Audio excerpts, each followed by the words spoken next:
தலைநகர் டெல்லியில சார் இப்போ 4 தலைமுறைகளாக இருந்த தமிழர்கள் மதராஸ் முகாம்ல இருந்து வீடுகள் இடித்து அகற்றப்படுறாங்க. ஆளும் பாஜக அரசு அதனை செஞ்சுட்டு இருக்கு. அது எப்படி பாக்குறீங்க?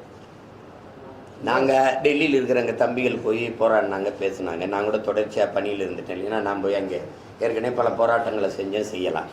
இதை 40 நாடாளுமன்ற உறுப்பினர்களை வைத்திருக்கிற இன்றைக்கு தமிழ்நாட்டை ஆண்டுகிட்டு இருக்கிற கட்சிகிட்ட நீங்கள் கேட்கணும், இதுக்கு காங்கிரஸின் நிலைப்பாடு என்ன? மாநில முதல்வர் என்ன சொல்லியிருக்காங்க? இப்போ காலையில வீடுகள் இடித்து அகற்றப்பட்டிருக்கு. அது ரொம்ப நாளாக இருக்கு அந்த பிரச்சனை. இந்த சிக்கல் இன்னைக்கு இல்லை, 2-3 மாசமாக நடந்துகிட்டு இருக்கு. ஹரியானாவில் இதே மாதிரி 5000 கணக்கான குடும்பங்கள் விரட்டப்பட்டிருக்கு. ஆனால் இங்கே 1.5 கோடி வட இந்தியன் குடியேறி அவன் இங்கே எல்லா நிறுவனங்களையும் வேலை செய்யவும், கட்டுமான பணிக்கும், நாற்று நடவும், கருதருக்கும் இங்கே 1.5 கோடி பேர் குடியேறி அவன் குடும்ப அட்டை எடுத்து அவன் இந்த பங்கீட்டுக்கு அட்டை அதைய ஒரே நாடு ஒரே ரேஷன் கார்டில் அவங்களுக்காக கொண்டு வரப்பட்டது தான். வாக்காளர் அடையாள அட்டை எடுத்து வாக்கு செலுத்த வந்துட்டான். இப்போ எங்களுக்கு இருக்கிற பயம் 1.5 கோடி இன்னும் 1 கோடி வந்துட்டான்னா இந்த நாட்டின் அரசியலையும் அதிகாரத்தையும் அவன் தீர்மானிச்சிருவான். அப்புறம் கதை முடிஞ்சிடும். ஈழத்தில் அடித்து வரட்டும் போது அகதியாக நிற்கவாது எனக்கு இங்கே ஒரு 1/2 கிரவுண்ட் இடம் இருந்துச்சு.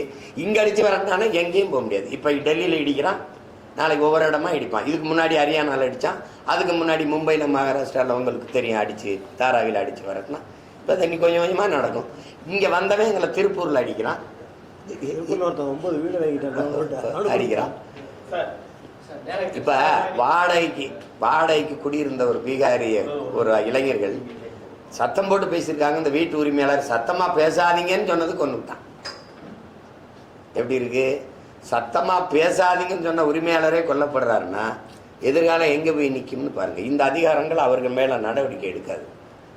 அது இதை நீங்கள் தான் எனக்கு சொல்லக்கூடாது. நான் இதெல்லாம் சொன்னால் நீங்கள் என்னை இனவெறியன், மொழிவெறியன் இதெல்லாம் சொல்லுவீங்க. இது